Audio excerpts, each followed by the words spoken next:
music, bro. I know. I've been trying to figure out how to do it, but I don't know if you can do it with StreamYard. But all right, Yo, so yo. we're on there. Are we live? Yo, yo, yo. Yeah. Happy Thursday, everyone. Welcome to another episode of The Unpopular Opinion. It's your boy Said, along with the co-host Big Tim over there. And we have returning Miss Adrian and the lovely Anita. Miss Anita, since you are new to the show, will you tell us a little bit about yourself so the audience can know a little bit about your background? Yes, of course. Born and raised in Southern California. Let's see. Before COVID, I've been working in the apparel industry for over 15 years. I'm a technical designer, a mom of 2, and a new puppy. All right, nice. Congrats. What type of puppy? A golden retriever. Okay, all right. So today, the topic is going to be, we're going to be discussing relationships, and today is relationships from a female's perspective. So you two young ladies are going to be on the hot seat. All right, you guys ready to go? Let's do it. All right. So the first question. All right. Go ahead. Why do women? First question up is, why do women feel like they can change a man? Adrian, go ahead and start with that one. You're going to put me on the hot seat first again, huh? Mm-hmm. Okay, so yeah, this is a good question, because I think we've all been on either side of a relationship where somebody felt like they could change the other person. They might state at the very beginning, "This is how I am. I don't expect anything different," or you might just see the signs. This is how somebody is. I think it's optimism. I don't know if that's the right word to describe it. Maybe some foolishness in there that makes people think that they can change another person, because it works both ways, right, for men and women. When somebody, what's that saying? When somebody shows you who they are, believe them. So I think a lot of times people are so enamored by somebody, by a specific part of their personality, maybe something, they feel a role that you've previously been missing. And so we become so enamored or attracted to that one aspect of them that we ignore those other things till we get deeper into that relationship, and we're like, okay, now it's time to change some of these other things that bother me, when you're always going to lose when it comes to that. If it's important to that person as they mature, or if it's important enough for them to change, then they'll change it, but you can't change someone else, right? And I've known both men and women who felt like they could change their partner. Okay. All right. I think Sed, I don't know what happened to Sed. He disappeared. But yeah. And I know I'm going to say your name wrong. Can you say your name one more time? No worries. Anita, right? Anita. Yeah. All right. So what are your thoughts? I mean, I agree with Adrian. She's right. I think it's always the foolishness of both men and women who always think that they can change somebody. Mm-hmm. But I also feel like a lot of people like to start a relationship kind of just to consider it as the accessory piece of, well, that person has a boyfriend or girlfriend. I want one too. And mine's going to be better. So they just want to start, some people, not everybody, but some people always want to start a relationship with like, okay, I just want one, so I'm going to get one.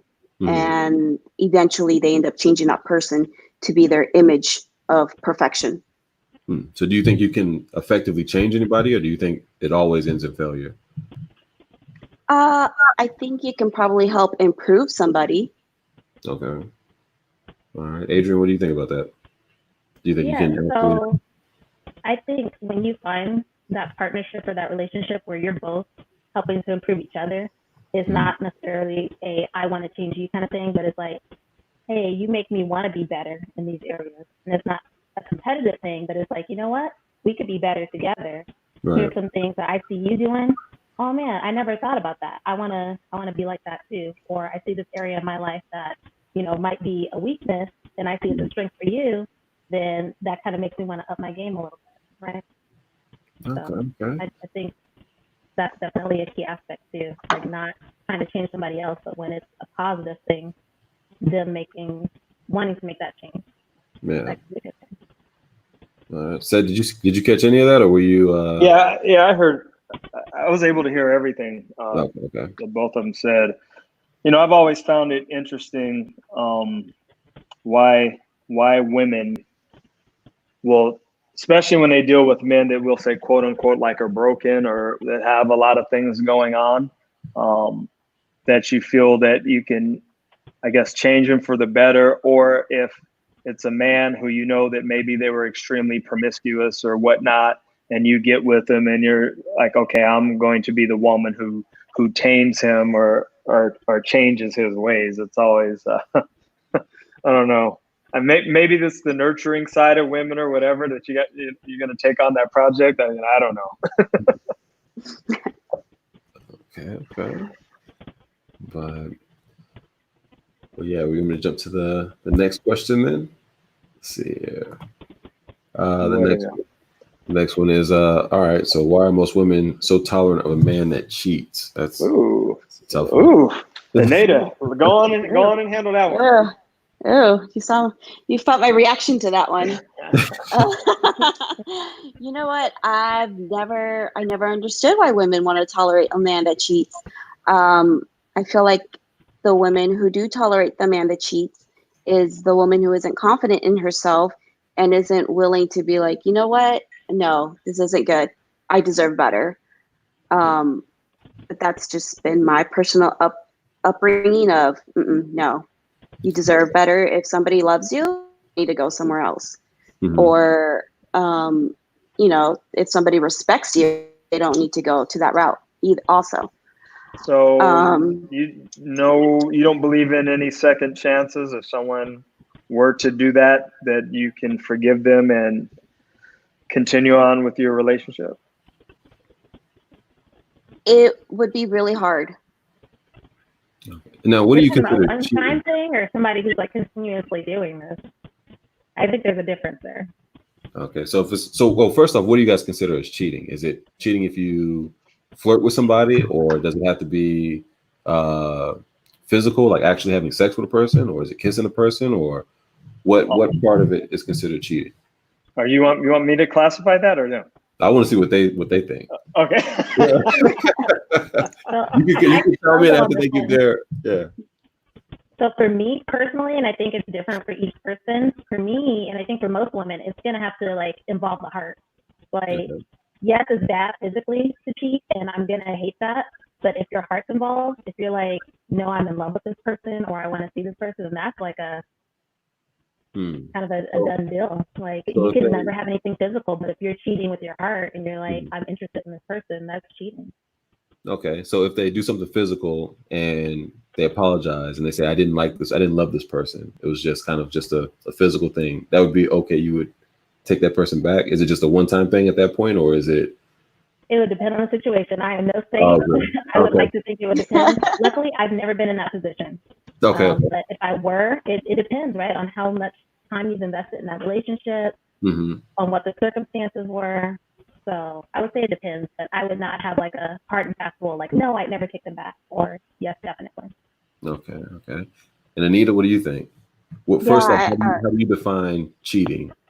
And then I think cheating can be either between let's see, how do I explain this? Definitely physical. If it gets to the physical level, then yeah, for sure, I consider that 100% cheating. Now, physical as far as like hugging, or physical sex? No, sex. Okay, so kissing is okay. Kissing would be cheating? I was gonna get to that. Okay, all right. I mean, I don't know about how you roll, but you kind of have to kiss in order to get into the sexual position. So, hey, not in 2020. But yeah, definitely. I mean, kissing, yeah, for sure, kissing. But I mean, I think you can also mentally cheat if you're texting with somebody constantly, and I think if it's somewhere where if he has to step aside to have certain conversations with another female or another person in general, like that are conversations that he should be having with me, I'll be upset. I'll be hurt for sure. Okay. But said, what do you got? What are you gonna say? I like how they defined it. I think that there are different like levels, right, of cheating. Mm-hmm. I think that if your significant other is texting or having, communication, text, phone calls, or whatever with someone of the opposite sex, and you're not knowing about it, and there is some type of intent there, I mean, I think that's bad too, right? It's leading to that. If your man can't come tell you, or your woman can't come tell you about the person they're texting or calling, then it's probably problematic. Yeah. I just think women, you guys are incredible, because some of my female friends, just hear some of the stories and things that men have done, and women, still take them back. And I don't think I can do it. Seriously, I think men, because I think we're, and I guess Tim can speak for himself, but I think we're more ego driven, right? Mm-hmm. We just are. So someone else being with our wife or our girlfriend physically is messing us up, because, not to sound like cavemanish, but it's like, oh, that's ours, right?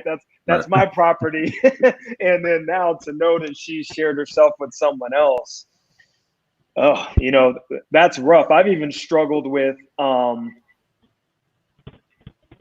being like, say that you're in a relationship with someone, and then things just don't work out for whatever reason, but it's someone that you really cared about or you were in love with, right? And then they are with somebody. So say like your ex-husband or your ex-wife, right? You guys, things don't work out in your marriage.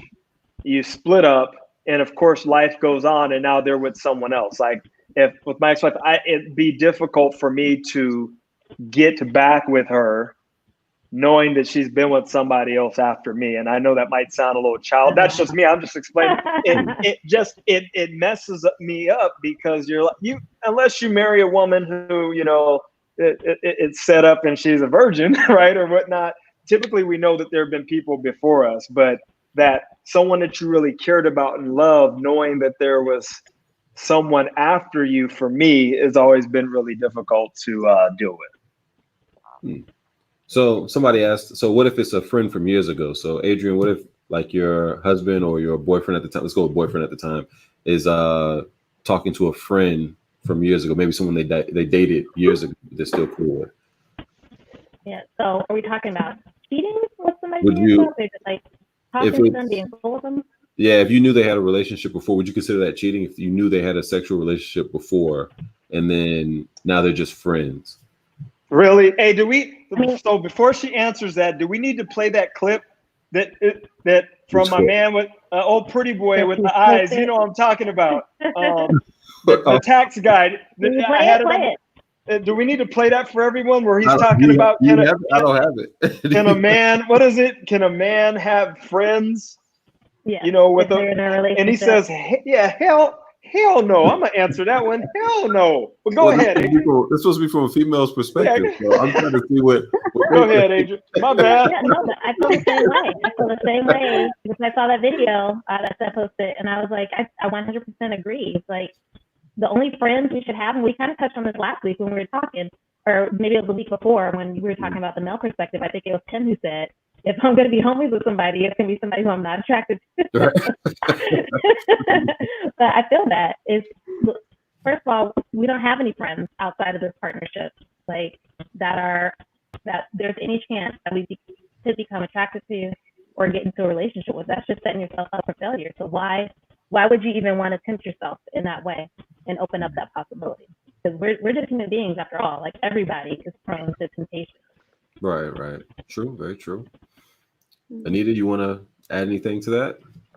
I mean, again, Adrian's hitting it on the nose for me. If I'm going to have any relationships with, will it be the opposite sex? It's going to be because I've known him for years, and I'm not going to go and have certain conversations with him that I should be having with my husband. Okay. There's a certain trust there's a certain barrier in line that I'm going to keep between a friend and my husband. I forgot to mention this. I've been married for 12 years to my high school sweetheart. Wow. We've been together for 21 years. So, Okay, congratulations. thank you. So clearly, him and I have. Thank you. Yeah. I mean, clearly, him and I have grown up together pretty much. So we do have those friendships. I mean, Adrian has been friends with my husband for maybe even longer than I've known him. And you know, they have that bond and connection to where they're not going to step to a certain trust level. And I'm not going to. I know that if my husband has a conversation with Adrian, it's not going to be a conversation that he shouldn't have with me. And the same for me as well. If I'm going to have a conversation with a male friend, I'm not going to take it to where like, hey, guess what? I told this guy about this, but before talking to you. Right. Okay. I think, and it touches on what Tim, like I said, I don't know if it was last week about you can't be attracted to the person. And I think women, and I'm putting y'all on a hot seat and I'm going off here. I think women are extremely disingenuous about the whole, oh, he's just a friend, because women will know damn well that this dude will get with her if he lets her, right? You guys know that. And then we'll try to tell oh no, said, don't trip. He's just a friend. Oh, really? Friends? I mean, I consider Tim a friend. I'm not trying to have sex with him. You know what I mean? So we need to, what I'm saying is, but what I'm saying is, so we start playing on words, and women, I think women play games with that.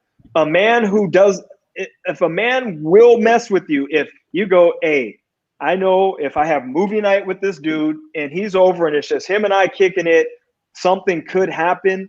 You cannot say that guy is just your friend. And would you have that dude? Well, hold on. Let me finish my point. All right, go ahead. Would you have that dude around, you and your woman, knowing that he would? I think this whole thing of trying to keep friends and all that, I think things have to change. When you are in a relationship, you cannot, now hear people go, oh, I'm not going to change. He was this way when, I was this way when he met me and all that. And I always want to say to people, no disrespect, but I'm going to be disrespectful. Dummy, you can't do the same shit you do in a relationship than you can when you do as you're single. See, Go ahead. I think that's the problem, man. I think you're making it sound like a relationship sounds like a prison sentence almost. It's like you have to give up everything. You're in a relationship and you got to give up everything that you. I don't think that's how it should be. But let's see what they think. What do you guys think? Do you think if you have a guy that you're friends with, right, and can you invite a guy over just to watch movies or just to hang out with, and define the friendship though before because you like to be all specific. Is it a friend that has interest in her? Let's say that the guys came out and said once or twice that he finds you attractive, right? Could you still hang out with this person, or have you ever been in a situation where you hung out with the person and he didn't try anything? You guys were just strictly platonic. Whichever one you guys want to jump in. You want to jump in on this one, Nina? I mean, I guess I've never been in that situation. But I don't think I would allow myself to get into that situation either. If I do feel a certain level to where the guy does want to take it further, then I will back away. Okay. Yeah. I mean, I'm right there too. Sometimes it might be hard because it depends on how long you've known somebody. It doesn't mean you cut them out of your life, but you keep your distance and you don't allow yourself to be in situations where they can exploit that or think things are going to go further than where you're at. So that has a point where he says, like, sometimes women, we do know, like, if somebody would have an interest, but there are those platonic relationships where you've been friends with somebody, like, you've been friends since you were in diapers. Like, this person is part of your family, so you're not going to cut them off just because they might have an attraction, but you're not going to put yourself in a situation to compromise your relationship. Okay. All right, so let's see what we got next. All right, so I'll let Seth take this one. Okay, I think we had a couple like that. So it's basically why are women afraid to date a man who has his stuff together, right? That they feel intimidated They won't get involved. He can be nice looking, have a good head on his shoulders, very successful. She wants to date him, but she won't. But she will date a lesser man. So everybody laughs at me because I always equate relationships. I use I like to cars, right? And I say that, that everybody, Hondas are great cars, right? I think we'll all admit Hondas are great cars, but nobody will ever mistake a goddamn Honda from with a BMW or a Mercedes. So, I mean, so there are levels to when a woman goes, I got a good man, that's subjective. So, break that down. I want to start with Anita. Why will women seem to be more intimidated or reluctant to date a man who has his stuff together, but will date a guy who, quote unquote, I'm going to just say it, is like a loser? Wow. I don't know. I don't know if that type of woman that you're trying to describe, maybe she just needs the superior complex, the alpha of the relationship. Nope, ain't nobody gonna be better than me. I'm gonna be the alpha, and I'm gonna be the leader of this relationship. And I'm not gonna look up to him. He's gonna look up to me, type of thing. I mean, I don't know. I honestly would not know why a woman would want. I don't know. Sorry. Yeah, Anita, I've never personally been, I don't think, in that situation. So I'm kind of like Anita. I was married young, or so I'm divorced now, and looking. But that being said, Put the plug in there. But that being said, I don't know. I think it depends on your definition, right? Like Seth said. So it depends on what you think of as a good man or a good woman. So, sorry, my earpiece is battery is going out, so I gotta. So I'm gonna give you an example. Years ago, I was told this, like, you know what? I could never. And many moons ago, I was out with someone who I would say friend, but we've always had some type of attraction for each other, right? And we're at dinner talking, and says, you know what? I could just never date you. And I'm like, what? She's like, you have too much like going on for you. Like, you're a nice looking guy. You're in great shape. Your life is together. You don't really, and it's like, I thought it was crazy. Like, you don't curse a lot. You don't drink. You don't do, and I'm thinking, and those are negative qualities in a man, especially coming from, you hear these situations about how men, treat women. The last series, and I know Anita wasn't, part of the whole, opening the doors and buying flowers and treating a woman, but it's almost like these women are coming from that type of background of dealing with men like that. And then when there is a man who has this, like, again, a man who has his stuff together, who's going to treat a woman well, she doesn't want that. Adrian, what do you say to that? Oh, you're muted. Thank you. Trying to deal with this earpiece over here. So I know exactly what you're saying now, because I think women tend to get also put in that position where guys feel like, oh, you've got it too much together. I can't deal with that. It comes down to insecurity in either case. If you don't have all your stuff together, then you're going to be intimidated by somebody else who does. And that's really not somebody who I want to have anything to do with anyways. If they feel like that, they need to get their stuff together before I can even get into a position. And even though I might not be judging them that way, they're already judging themselves that way. So we can't really get into a relationship because we're not even on the same level mentally and emotionally, for that matter.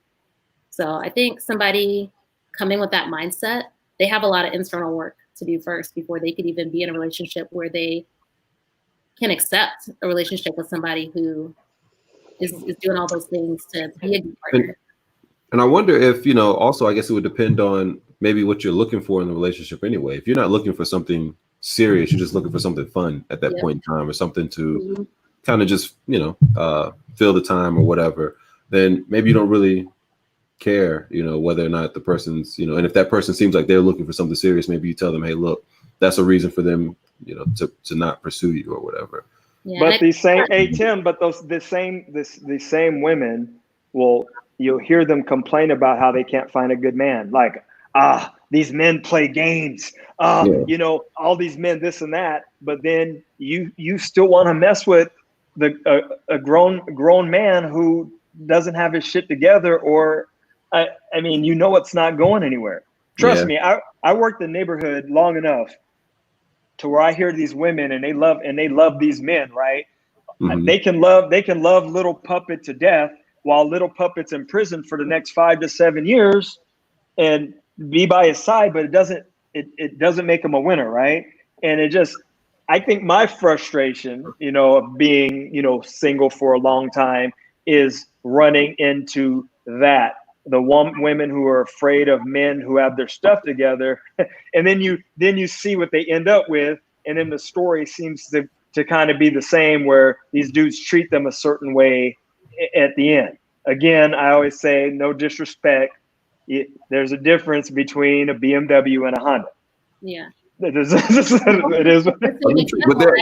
BMW owner is not going to go get their car fixed at Little John's neighborhood auto shop. They're going to take their BMW to the BMW dealership where they're experienced in taking care of BMW. So, where are people going to look for these mates and these partners? I think that has a lot to do with it too. Elizabeth says an insecure woman will feel that way. A man would have his stuff together, but maybe it's his attitude of how he comes across superior over others could be a turnoff. I mean, I guess it can be. But if someone asked me that question, I'll just say if that's directly was directed towards me, as I would say that there are some women that just, maybe they're used to weak dudes. And I think that every man, I think, who is extremely successful in things in his life, we do come across, and some stronger than others, but I do think, and anybody, and Adrian, you haven't known me for long, but I'm sure that I probably come across I have a little aura of arrogance about me. And I'm sure, I know I do, but that comes from just being a successful person in life. When you are successful and secure in yourself, I think people take things a certain way, and maybe they're more willing to accept a dude who, I don't know, is it Martin Lawrence or something, a weak dude. So I don't think it's superior. Maybe the woman needs to, maybe she needs to man up a little bit. I don't know. Oh, wow. Strong language. Yeah, no, right. So Hank said, he said, because some women are not as mature as they think. And he said they believe they can change the bad boys. So do you think there's maybe an attraction to the bad boy? After put Denise's thing up there, because they kind of parallel each other. Denise says the elephant. Well, this is what I say. I mean, I don't know. Yeah. I don't know what considers a bad boy. I put a lot of bad boys in prison that are probably still there. So, I mean, bad boys to me typically tend to be broke boys. And Charles Barkley has a saying. We all know who Charles Barkley is, right? Mm-hmm. So Kenny Smith was teasing him one day, and Kenny Smith was telling him how he's ugly, right? And Charles Barkley said, "That's okay. I'll be ugly, but I got money." He says, "I got money and I'm successful." And when you're successful, you will always have women. So, I mean, when someone says, I guess we need to address the only thing I know about the bad boys is they typically what is bad credit? Bad. I mean, bad. Bad boys. Yeah, hey, bad boys bad boys that wind up giving you herpes too. So I mean, you got to be careful. Yeah. So let's see what the ladies think. I mean, what do you guys think? Do you think the bad boy is more exciting than the nice guy? We'll start with Adrian. I was struggling with it. I was like, oh, Adrian. I don't know why I'm horrible with names. So. Don't worry. Story of my whole life. Don't worry about it. Okay, so we'll start with Anita then on that. Well, I mean, just to paint the example, with the movie Grease, Sandy fell in love with Danny Zuko. You know, she fell in love with him with a fake person, or who she thought he was, which was the good boy at the beach. Then she went and met the real side of him, or what he was trying to portray was the bad greaser boy. And she was going to end up changing for him also. But I mean, he changed for her as well. So I think it's always a little bit of excitement for the girls to have the bad boy, because it's what your parents tell you not to do.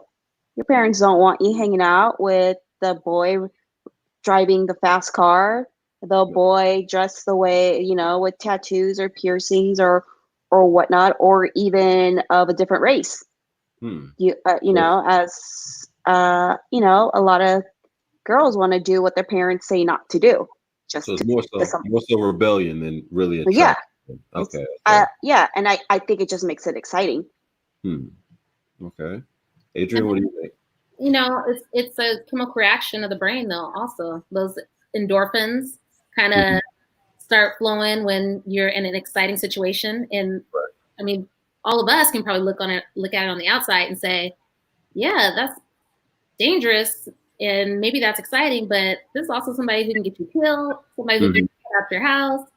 As Cedric already said, somebody who can give you herpes. You can get herpes from a nice guy too. I mean, let's. True. It's not a stigma that's only bad guys gonna give you herpes. Like, what's he doing to get it? Come on. You know, check the person. But you know, my point in saying that is the bad boys are the ones that are probably more likely to be out there dating a whole bunch of women, and the quote unquote good guys going to be typically more conservative, or what women, I guess you guys would consider more square, right? Yeah. Because I think that I'm a good guy, but you know, I got tattoos, and you know, I drive 140 miles an hour in my car sometimes. But I do. Speed limit? Oh yeah. I have gotten, you know, CHP. Thank you. I am so glad. God bless CHP, man. They have given me some grace. I got caught a couple of times mashing. So I guess it's that fine line of what is bad, you know, like bad boy, kind of an image, or is it actually getting in trouble? Because, you know, I teach my kids, you know, I have a 22-year-old daughter.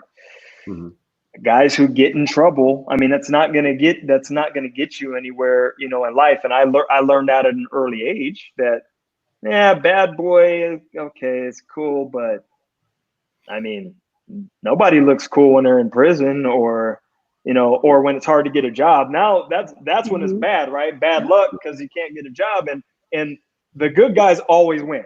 That's one thing I'm gonna tell you for certain. The good guy, hey, the people that didn't date Elon Musk, Jeff Bezos, Bill Gates, all of them girls that were laughing at him, calling them nerds and stuff when they were in the 9th grade, I can tell you their man is probably not like them dudes. And they were probably like, man, I remember when Elon Musk and I'm just saying, I remember when Elon Musk wanted to date me in high school, and I laughed at him. and now they're stuck with that Honda. But Jeff Bezos cheated on his wife, and Elon Musk has like three baby moms. He has like 5 kids. That doesn't make you a bad guy. I'm saying, I think that just maybe makes him extremely fertile. Shit. But I think Keith hit it on the head too, though. I think a good guy with a sense of adventure is that kind of a mix between the both. Like, I think the bad guy kind of gives you just the sense of adventure, right? I think that's what you guys are saying. Essentially, gives you that rush. Yeah, that's not what I've always been into the nerds personally, and I think Anita probably has similar tastes.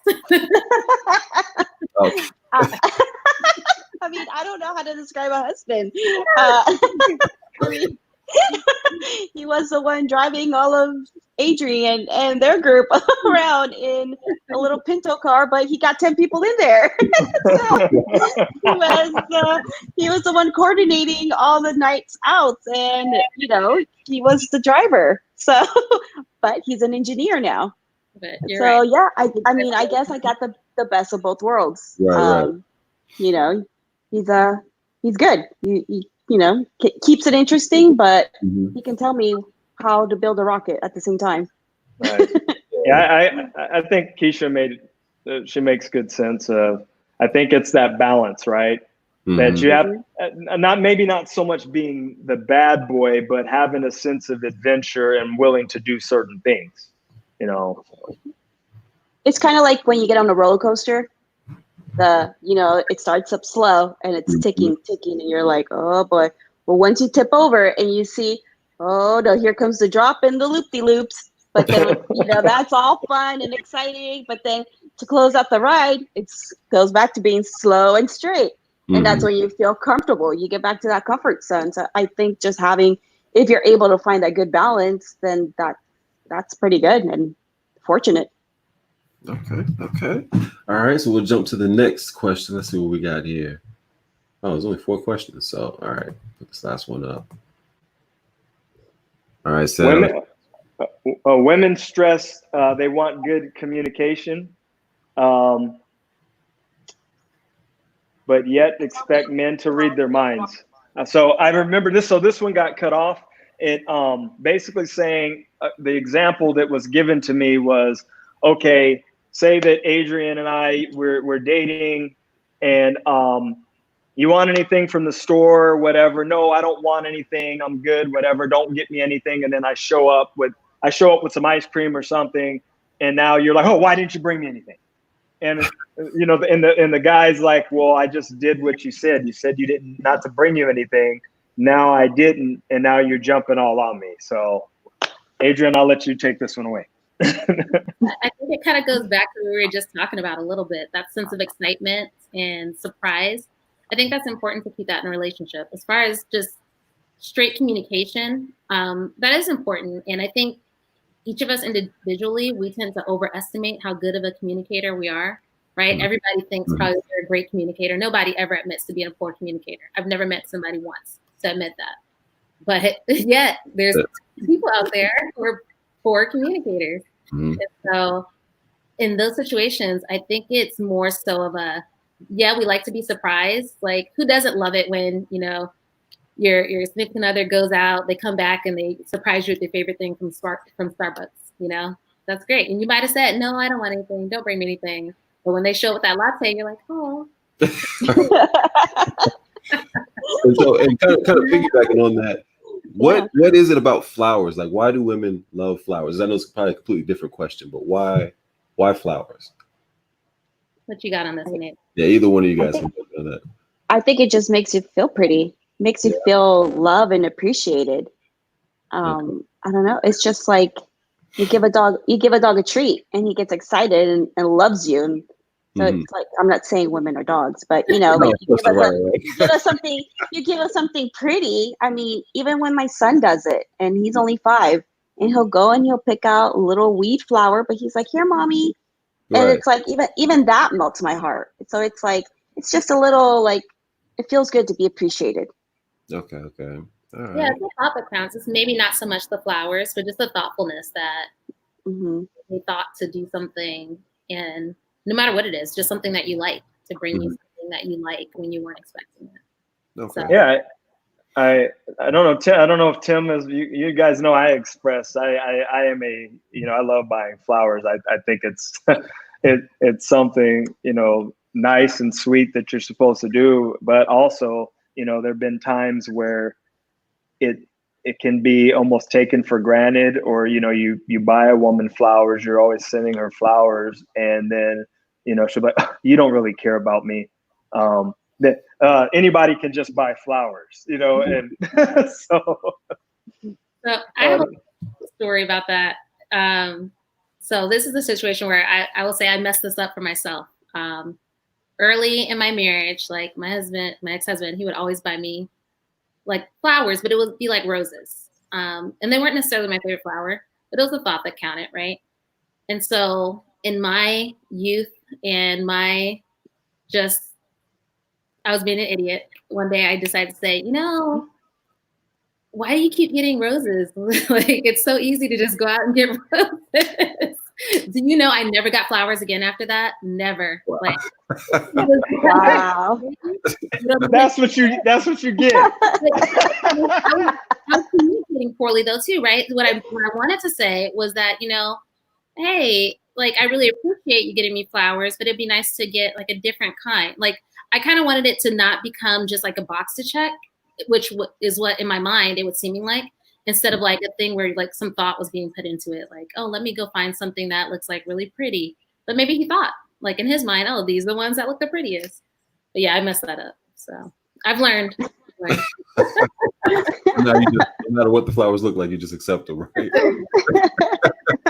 I mean, we all get, you ever got a gift or something from someone you didn't like? I always look at it, I go, okay, maybe I don't like, but it's the thought. Yeah. Because no matter what someone gets from me, I realize that they actually took the time out to think of me, even if it, like, I like cards. Like I said, I think I'm like a different kind of cat. I like cards. I like flowers too, man. If someone gives me flowers, I actually like flowers. Because I just always look at it as, man, this person didn't have to think of me. Even if it costs 50 cents, they took the time to take those couple of minutes to think of me and to pick this out. Yeah. See, I'm not a gift person. I don't like gifts. I get gifts now just because I realize, like you guys are talking about, how people, it really means a lot, just the thought. But I don't like to receive gifts from people. I feel like if I get something from somebody, I'm obligated to get them something back. So I'd rather not. Yeah, and I'm just like, I can just buy it myself if I really need something. But yeah, the reason why I asked about the flowers, like even with my fiance, like if I could buy the same flowers over and over again, she's super excited every single time she sees them. It perplexes me, but I guess I get it now, But I guess I should stop trying to look at things from a logical sense and just look at it from like more of an emotional sense. Even with the communication thing, like you were saying, that's something I realized about myself, that I'm not really the best communicator. But I didn't realize that until, a few months ago. So, yeah. So my whole life, I thought I was an amazing communicator, most effective, but apparently not. So, should we ask? How did you come to this realization, Tim? You said what? Should we ask? How did you come to this realization? She told him. Yeah. He said, babe, I love you, but you really suck at communicating.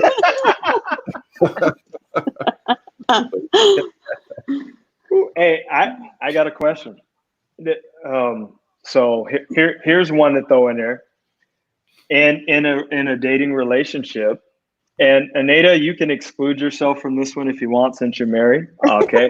And in a dating relationship or a marriage, how important is sex, the good sex? I think it's very will a woman want to leave a guy if she was dating a guy because, quote unquote, he's not putting it down? So will a woman want to leave a guy if he's not? Mm-hmm. I mean, like how important is that to you? If you were dating a guy and he was just horrible in the sack, would that, or he's got thimble syndrome? She said very. Because I think I love what's so funny, because when you'll hear women go, "Oh, size is not important." Yeah, no, okay. That's a lie. Okay. Hold on one second. I gotta turn off my water thing. Just kicked on, so let me turn this off because there's a lot of background. Anita, are you okay to elaborate on that, or you don't want to? She hypothetically, or from what her girlfriends have told her. Yeah, exactly. No, I think it is important. Even in marriage, to have that special connection. I think even for just, I don't know about size. I do think a lot of women say it's always important, but sex is definitely very important in any relationship. It's just like, I see it as like when you're in a club and you're dancing with somebody, you see somebody and you don't like the way he's dancing, or his rhythm doesn't go with yours, you're not going to want to dance with him. You're over there, but you see someone else who is dancing really good and you're like, I can dance with that. Right. Yes. So Yeah. what if Oh. you really, sorry, Tim, what if you really like this guy? He's a sweetheart. You're attracted to him. He treats you well, but he can't put it down. Or he, like I said, and it just Teach him. I mean, I don't know. What if it's? I mean, I think it's. I mean, if he doesn't know how, then try to teach him. If everything is good, if you know the romance is good, the communication is good, then you should be able to tell him, like, you know, that thing you did, I didn't quite like it. How about we do it like this? Yeah. And if it is this, then you Google some helping tips. I don't know. Did she say Google? Yeah, I don't know. Well, I like what Anita said. It depends on, the status of the relationship, too. So, yeah, I mean, if you're invested in it, then you're going to be willing to, like, work through it. So I will disclose something and tell a personal story. Said mentioned at the beginning about having a virgin. I was a virgin when I got married. So that was all like trial and error, because at that point you're committed. So you better work it out if there are any issues. So if any issues had come up, it's like, okay, let's learn together. Let's figure this out together. You don't just toss somebody to the side just because, it's not what you expected. But now, being older and dating, like, my perspective is definitely way different. If I get into a relationship with somebody and we don't have a sexual relationship, then there's gonna probably come a point where I'm like, we need to figure this out before we get into a marriage, because it's an important part of the relationship. And I'm not gonna lie, we're not trying to figure this out like after I've already said my IDs and we're locked in. So you guys would be okay with the guy if he's got an inchworm and you like it? Yeah, that's not the most important thing. There are other ways. He knows what he's doing. Trust. Yes. There's others. There's other ways. Don't get me wrong. That is just asking for a friend.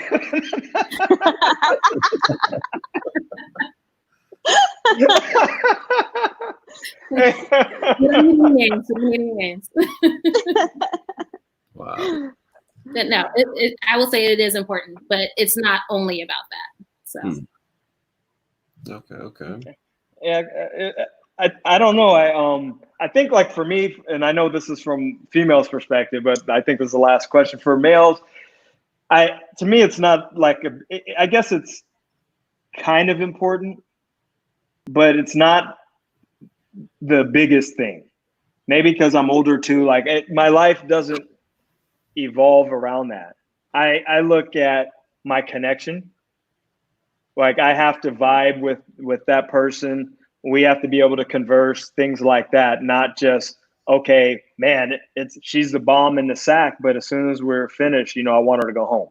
I want that being able to just sit around, and talk and laugh and all that. I think for me, it just makes it even, better. You can be more passionate when you vibe with that person, no matter how good they may or may not be, in sex. So I don't know. I think it's very important. I think it would be tough to be in a relationship if sex isn't good, isn't fun, and it doesn't. I mean, it just is a big deal, I think, in a relationship, even if you're not doing it all the time, like every 5 seconds or whatever. But still, I'm just saying, like, it plays a big role. If not, I think the person should just be a friend. Like, if you're not compatible sexually, then I should just be a friend with that person, or never associate with that person again, whichever way.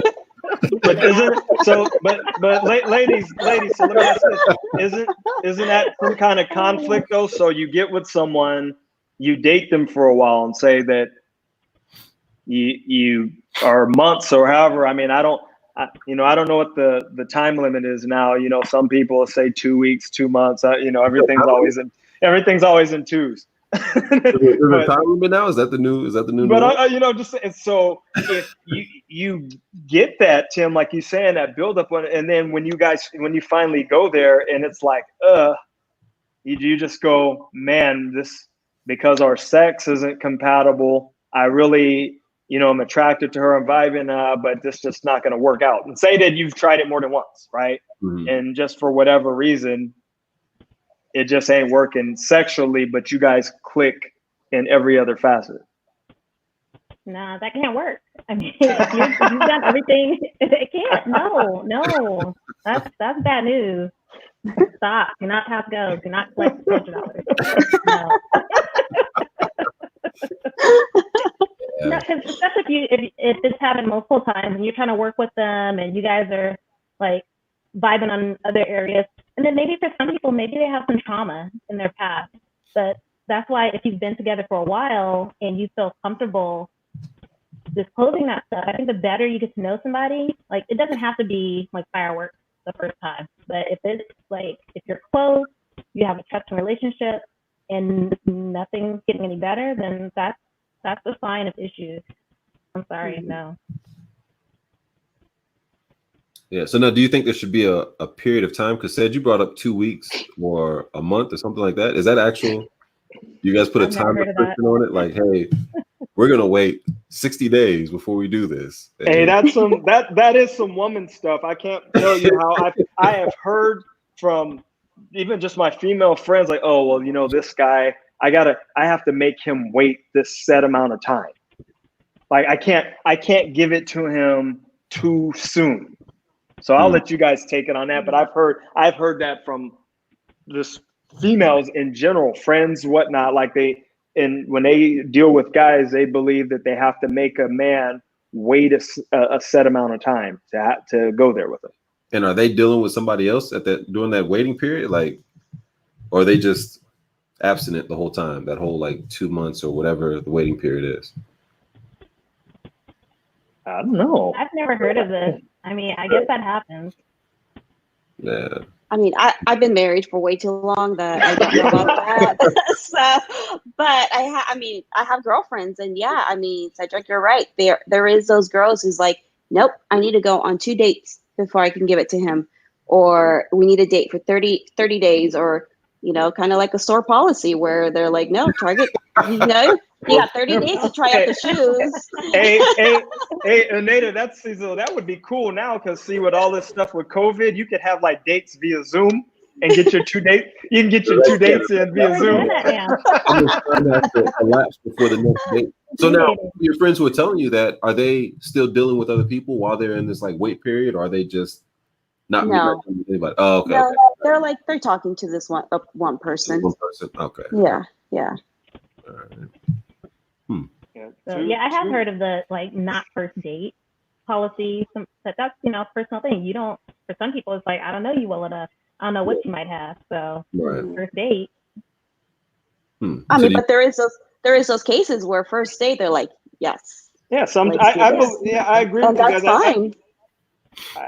I think as adults, when you say, oh, I'm not going to do this, you kind of limit yourself, because I mean, we should all have self-control, but also if you're vibing or something with someone, I think sometimes you just go at the moment. But if you're already in your head, and I think that I can go out on the limb and say there are probably more women than men that think like this, because I think a lot of dudes are like, oh, if I get it the first night, yeah. But a woman already has it in her head. Okay, I'm gonna make a guy.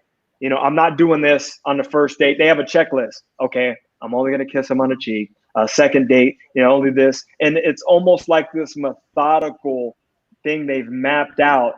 And then, okay, now we can finally have sex. Yeah. Now, do you think society kind of puts,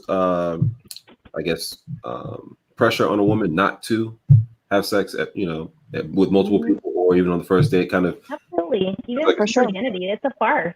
Like, it's something that's placed on women, like, and virginity is held up as this, like, gold standard for women specifically, and not for men as well, or boys. And it's ridiculous. And it makes it that much more of a thing when you're trying to date or go into a relationship, especially when you're younger. And it creates unnecessary pressure, I think. Yeah. Now, the standard, though, so like if you come across a woman, say, for example, I'll just say 30, right?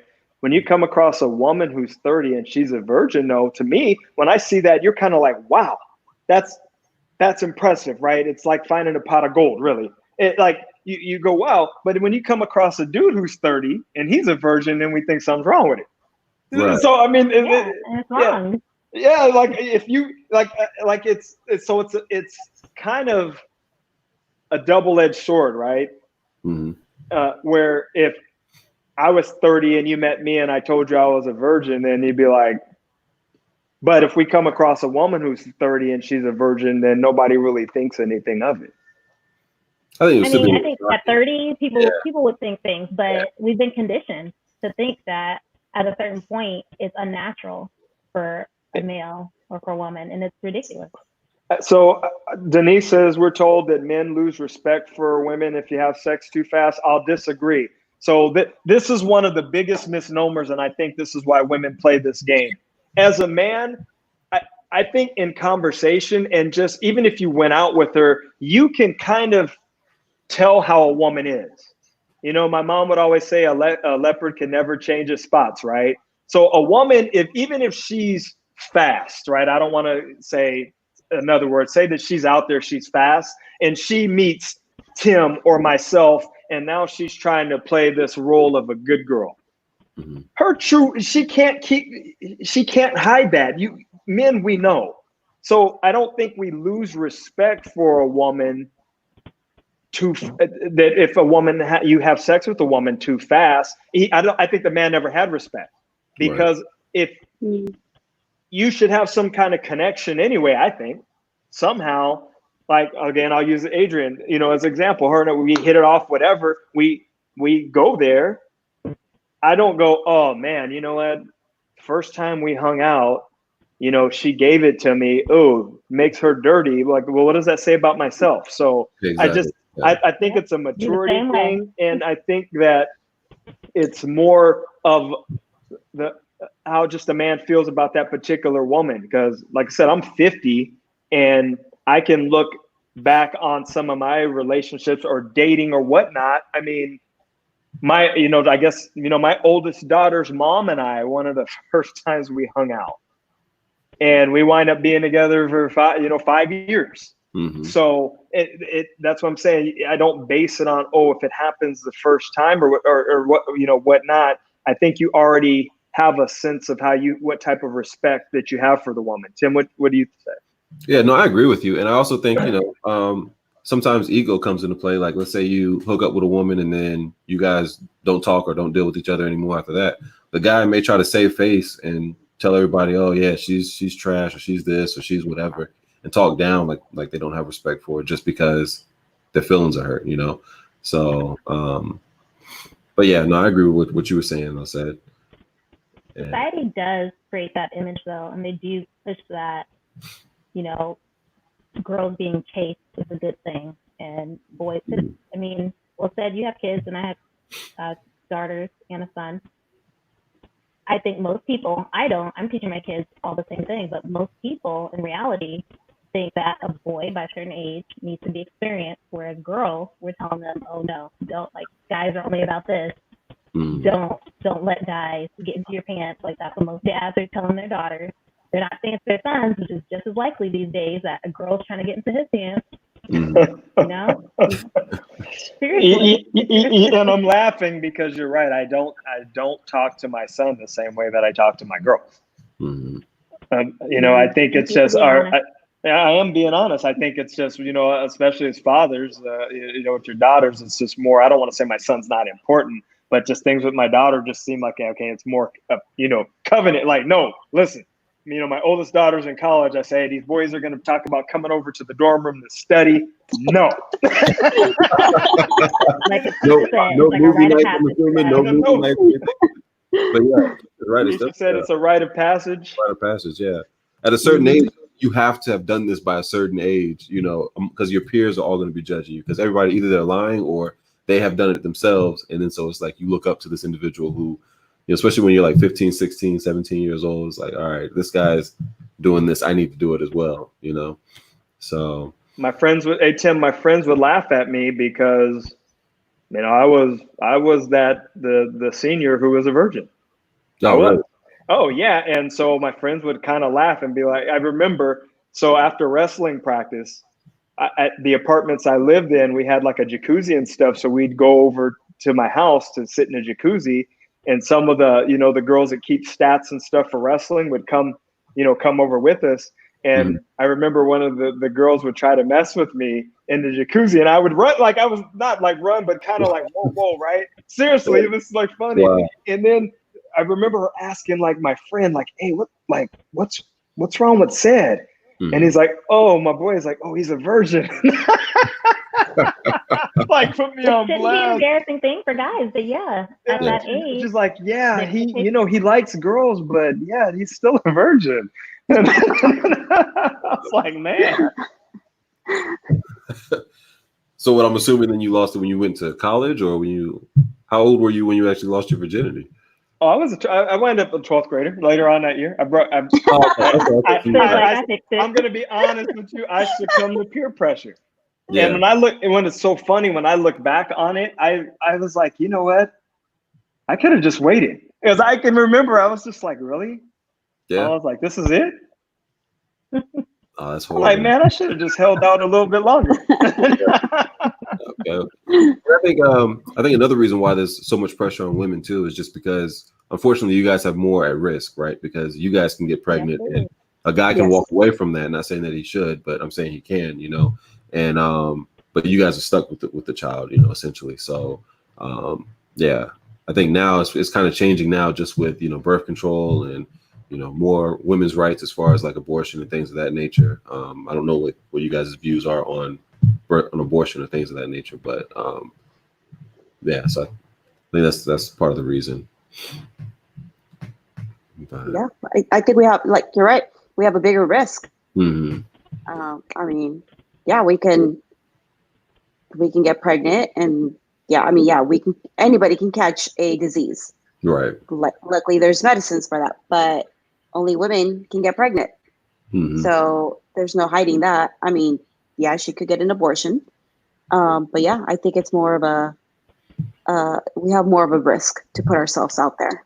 I think a lot, even I tell my daughter, I mean, even if you look at the statistics you just mentioned, like some of the STDs, that women are more prone to be carriers than men, because obviously the man goes into the woman, right? And if you look at like things like, for example, HPV, that's not something that men typically carry, right? And if a man does have it, he got it from a woman. And just because certain things with men, if something's not right with our plumbing, we typically know. I mean, because things are not supposed to be coming out of us and stuff like that, so we know. And it's funny. So one of my old doctors was this Jewish guy, and he would just like go in on some stuff. Like we would just talk about all this kind of stuff, and he would just talk about how, people don't think certain things or have an understanding. And, so I just started doing like research on stuff like that. Like I have a whole bunch of useless information probably. And so, I pass this stuff on to my kids, and I say, hey, girls, you got to be, like Tim said, you got to be careful too, because you can get pregnant. But there are other things too that women are more prone to when it comes to STDs than men. So another reason, stay a virgin. My daughter, stay a virgin till you marry. Is that advice for both men and women, or is that just There's for lots of ways around that these days? Lots of ways around that. What do you consider virginity? Because it doesn't have to be penetration. It's not just a. Okay. Well, you're asking somebody who's in the law, so it says penetration, however slight. So I guess you're right. There are a whole bunch of things these days, right, that will qualify. They'd be like, hey, Dad, I never done that, but I was doing this. Exactly. That's what I'm saying. You got to talk about all of it these days. Yeah, true. Oh, man, this was fun. Yeah, we're at an hour now, so we'll go ahead and wrap it up. But if you guys have any closing statements, said you got anything? I'll start off with Miss Anita. She's the newest one on it. Okay. The platform. Well, thank you for having me. It was a lot of fun, actually. Not gonna lie, I was nervous when Adrian messaged me about it. I was like, really? But no, it was really fun. Thank you so much for having me, guys. All right, and no problem. It's good having you on. Adrian, you got anything? Yeah, no, fun as usual.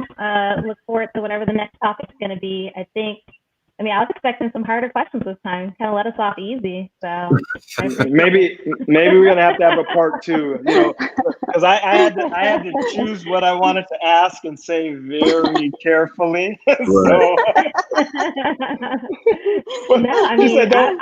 Don't be like T.I. Oh, seriously. Stop, T.I., you guys know the story about him going to the doctor's appointments with his daughter? Oh, checking the hymen and all that? Way too much. That's real? I thought that was a joke. I didn't know. I think they talked to him and he was saying that. Wow. Nah. You know what? As a parent, I can just only do the best I can do and hope my kids make good decisions and, live with the results. I was young once and I turned out okay. So I have to figure that my daughters and my son will do the same. So yeah, don't worry. No doctor's trips. All right, guys. Well, yeah, I appreciate all of you guys. And until next time. So, all right, everybody. Thanks. Yep. You guys have a good one. All right. Bye. Bye. I'm going to end that. And